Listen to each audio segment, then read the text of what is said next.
Coronavirus n'épargne personne et pour les sans-abri, des centres d'hébergement spécialisés ont ouvert pour les soigner. C'est le cas à Beaugency dans le Loiret où près de 80 malades légers du Covid-19 peuvent être accueillis. Christine Launay et Charlie Krief, reportage. C'est bientôt l'heure de servir les repas aux patients.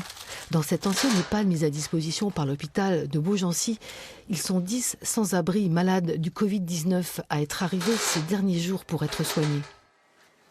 Il s'agissait de personnes hébergées dans les structures d'hébergement d'urgence sur lesquelles on a détecté des signes, des toux, des céphalées, et donc qui ont bien vite quitté le centre pour éviter de contaminer tout le monde, qui arrivent ici. Deuxième option sont des sortants d'hôpital qui ont été détectés positifs au Covid-19 mais qui n'ont plus besoin d'un médecin en permanence et donc qui terminent leur convalescence chez nous. Ils sont vus 3 fois par jour par les équipes d'Imanis. Et en plus, on a la présence d'infirmiers qui viennent régulièrement à leur chevet tous les jours pour prendre leur constante. Et nous avons également le docteur Dussard qui, tous les lundis, fait sa visite pour voir l'ensemble des malades du centre.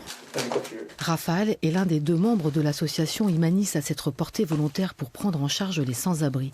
Je suis en train de mettre en place le fichier de suivi pour les infirmiers. L'idée étant que les infirmiers qui interviennent sur site puissent suivre les constantes via la tablette. Pour limiter les interventions extérieures, avec Jean-Noël, ils font tout ou presque. Portage des repas, nettoyage des locaux, sans oublier le précieux réconfort qu'ils apportent aux malades. Alors il y a des personnes qui sont arrivées vraiment abîmées, comme toute personne qui malheureusement est à la rue.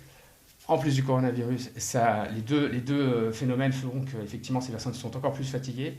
On voit que le passage sur ce centre, a priori, et le suivi médical qui s'opère entre le docteur et les infirmières, aide à ce que les personnes se sentent mieux et se disent « bon ben ça y est, je redonne un nouvel élan à ma vie ». Une fois guéris, les sans-abri regagneront leur centre d'hébergement s'il reste de la place. Et pour les autres, il faudra peut-être à nouveau faire appel au 115 pour trouver en urgence un endroit où passer la nuit. Voilà.